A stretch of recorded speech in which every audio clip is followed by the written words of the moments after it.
The Summit Hotel. When the message about my arrest reached Josh, he had been in Tibet on his way to base camp on the north side of Everest. With him were 25 clients, 15 Sherpas, and about 50 porters and their yaks. 12 of the clients were trying for the summit. The other 13 had signed up for the 4 lower camps along the northern route. The higher you climbed, the more it cost. I caught a truck heading back to Kathmandu and sent the others to base camp, he explained. That's why I've been rushing around. I don't want to lose my acclimation, and I need to get back to my clients.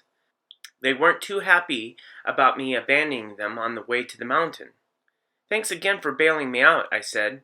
Forget it, he said, leaning his seat back and pulling his cap over his eyes. Within a minute, he was sound asleep. Why had he done it? That was the question bouncing around in my jet-lagged brain. He was my father, but that was a technicality more than a fact. I had written him at least a dozen letters over the years, but I'd never gotten a letter or even a postcard in return. Mom said that Josh wasn't much for letter writing, and that there was a good chance that he never got my letters. There weren't too many post offices in the places he hung out.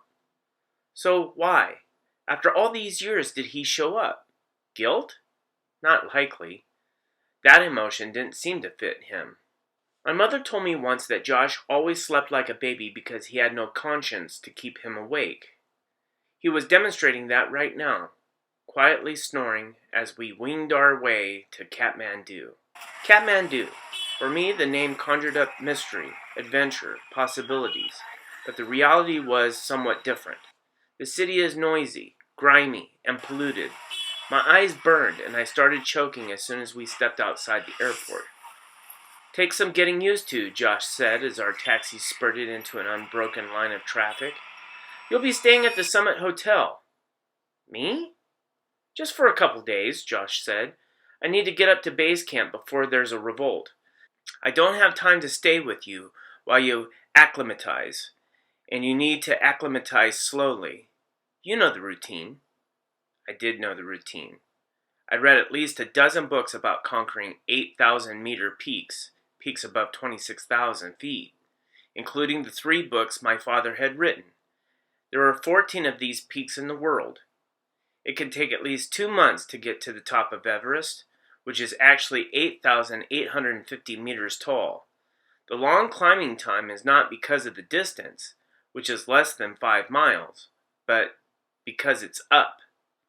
Most of the climbing time is spent sitting in 6 camps along the route, letting your body get used to the thin air. If you go up too fast, you might get mountain sickness or high-altitude pulmonary edema. Here's how HAPE works. Your lungs fill with fluid, you can't breathe, you go into a coma, then you die.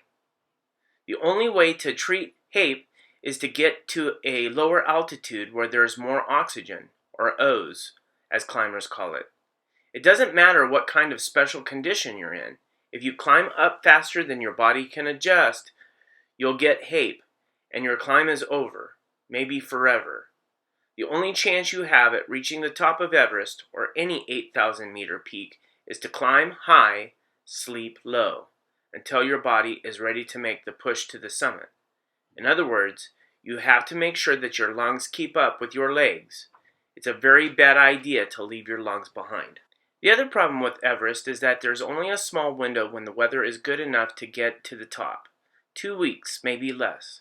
Some years, the window is only 2 days. You have to be positioned in the right place at the right time, in the right physical condition, or you'll never make it to the summit. Because Josh had spent most of his life training and climbing at high altitudes, he could almost jog up to base camp, 18,000 feet. Well, not really. But he could certainly get up there in half the time it was going to take me coming from sea level in New York City. Without me, he could be at base camp in 4 or 5 days. If he waited for my lungs to catch up with his, it would take him 10 days to 2 weeks to get to base camp. What he hadn't explained was how I was going to get to Tibet on my own, and he didn't get a chance to tell me, right, because the taxi had just pulled up into the courtyard of the Summit Hotel. We were immediately surrounded by swarming, laughing, smiling Nepalese. Hotel staff, he said. They obviously knew he was coming, and they were overjoyed that he was there. We got out, and he introduced me. Not speaking Nepalese, I didn't know if he had told them that I was his son or his little brother. Regardless by their expressions, they were very happy to make my acquaintance. They unloaded the gear and followed them into the lobby, where we encountered more pandemonium, this time from the guests. Women, men, trekkers, mountain climbers, old and young, gathered around Josh like he was a rock star, no pun intended. He signed autographs and answered questions until the concierge politely but firmly dispersed the crowd. Please, please! Mr. Wood needs to rest after his long journey. Mr. Wood had no intention of resting. When we got to the room, he started sorting through the gear and stuffing what he wanted to into his backpack. You're leaving now? I asked, trying not to sound too whiny. Have to. The last thing he jammed into his pack was a box of energy bars. I didn't say, What about me? Because there is no way to say this without sounding pitiful, so I just stared at him. Zopa will be taking you up to base camp, he said. Aside from myself, he's the only one that I trust to do it. He knows all about you. Who's Zopa? And how does he know about me? He sat down on the edge of the bed. Zopa used to be a Sirdar. You know what that is? Head Sherpa, I said. Sherpas are mountain people who live on the slopes of the Himalayas. Without them and their climbing skills, no one would get to the summit of Everest. Right, Josh said.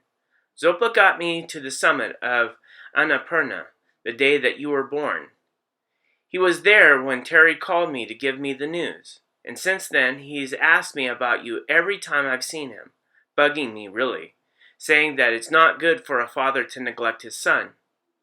Obviously, Josh had not listened to him. Zopa stopped climbing years ago, he continued. He's a Buddhist monk now, lives at the Indriani temple. The Lama there has given him permission to forego his vows for a few weeks to take you up to base camp. Forgo his vows? Is not as a big deal as it sounds. I don't know all the details, but leading you to base camp was considered to be auspicious, meaning the right thing to do, Josh smiled. And I'm sure the donation that I made to the temple didn't hurt. They're a little strapped for money. So Zopa is okay with this? Absolutely. He's curious about you. And he didn't say this, but I think he's kind of bored with being a monk. What's he like? Cagey, Josh said with a smile. If he agrees to do something, he'll do it. But he may not be doing it for the reason that you think that he's doing it. And he'll never let you in on why he's doing it. Huh? Josh was beginning to sound like Paula and Patrice. It's hard to explain, he said. You never know what a Zopa's real motivation is. I asked him to take you to base camp, and he said that he would. But he's not taking you up there just to do me a favor or because I gave money to the temple. There's another reason, more likely, half-dozen reasons, that he agreed to it. And you and I will probably never know what all of them are. It was a sad day when he retired, I can tell you that. He's been on the summit of Everest more than any other human being, at least that's the rumor. Zopa says he can't remember how many times he's reached the top, but I think he knows exactly how many times it's been. He speaks perfect English, and although he doesn't talk very much, when he does, you need to listen very carefully to what he's saying. The Sherpas do. A lot of them drop by the temple before they climb to have him do a reading.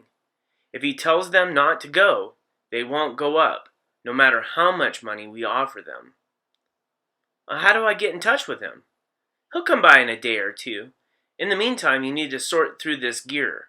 Most of it's yours, and you'll need all of it to get up the mountain. I wasn't sure on the sizes, but if something doesn't fit right, tell Zopa, and he'll swap it out for one of the shops downtown. He looked at his watch. I better get going. He started toward the door and stopped. Charge whatever you eat at the restaurant to the room. Do you have any cash? I shook my head. He pulled out a thick wad of money and peeled off several bills. It's not as much as it looks like. 70,000 rupees is about $150 US. I took the bills and set them on my dresser. I'll see you in a couple weeks, Josh said. Maybe less if Zopa thinks you're ready. Oh, And before I leave town, I'll call your mom and tell her you're okay. I interpreted this to mean that he would call and lie about where we were and what we were doing. Better him than me. Enjoy the trip, he said, and with this, he was gone. I stood there for a few seconds, staring at the door. My head was kind of spinning, but it wasn't from the altitude. I think it was Josh's energy that was making me dizzy. There was a light tapping on the door, so faint that I barely heard it. I opened it. It was the concierge. He gave me a slight bow. I will turn down your bed. He wove his way through the junk as if it weren't there. Pulled the comforter back, fluffed the pillows. When he finished, he looked at the window. The curtains were drawn. This will not do, he said. You are missing the setting of the sun. He pulled the curtains back with a flourish.